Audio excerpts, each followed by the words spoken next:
இது என்னடா புது உருட்டா இருக்கு? ரைட் டு இன்ஃபர்மேஷன் ஒரு ரிப்போர்ட்டை வெளியிட்டிருக்காங்க. அதாவது 2020லேருந்து 25 ஜூன் வரையுமே எந்த ஒரு ஆணவ கொலையுமே தமிழ்நாட்டில் நடக்கலை அப்படின்னு சொல்லிட்டு.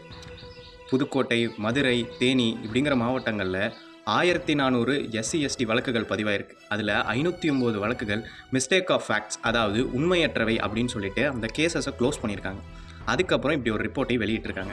நமக்கு தெரியும் தமிழ்நாட்டில் எவ்வளோ ஆணவ கொலைகள் நடக்குது, அதில் ஆண்களும் பெண்களும் கொல்லப்பட்டுக்கிட்டு இருக்காங்க அப்படின்னு சொல்லிட்டு. தென் இன்னும் ஜாதி வெறி தாக்குதல்கள் எவ்வளோ நடந்துக்கிட்டு இருக்கு அப்படின்னு தெரியும். ஏன் இப்போ ரீசெண்டாக கவினுடைய கேஸ் வரையுமே அதுவுமே ஒரு ஆணவ கொலை தான். அப்படி இருக்கும் போது இந்த மாதிரி ஒரு ரிப்போர்ட்டை எப்படி ஆர்டிஐ வந்துட்டு வெளியிடுவாங்க? அப்போது உண்மையாக நடந்த சம்பவங்கள் எதுவுமே சிஸ்டமில் ரெக்கார்ட் பண்ணப்படலையா? இந்த ரிப்போர்ட் வெளியே வந்தோடனே எல்லாருக்குள்ளேயுமே இருந்த கேள்வி ஒன்று தான். அது எப்படி 0 ஆணவ கொலைகள், ஒரு ஆணவ கொலை கூட நடக்கலைன்னு சொல்லுவீங்க?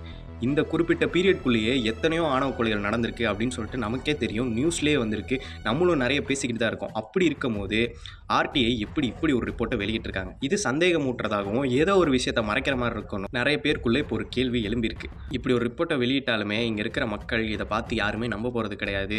இதுக்கு பின்னாடி ஏதோ நடந்திருக்கு அப்படின்னு சொல்லிட்டு சந்தேகம் தான் படுவாங்க. ஏன்னா அவங்க எல்லாருக்குமே தெரியும் ஜாதி வெறி ஆணவ கொலைகள் இங்கே இந்த 5 வருஷத்தில் எவ்வளோ நடந்திருக்கு, அதில் எவ்வளோ பேர் இறந்து போயிருக்காங்க, இன்னும் ஜாதி வெறி தாக்குதல்கள் எவ்வளோ நடந்திருக்கு அப்படின்னு சொல்லிட்டு இங்கே இருக்கிற மக்களுக்கே தெரியும். இந்த நியூஸ்லேயே நிறைய விஷயம் வந்திருக்கு. ஆனால் ஏன் ஆர்டிஐ இப்படி ஒரு ரிப்போர்ட்டை வெளியிடணும்?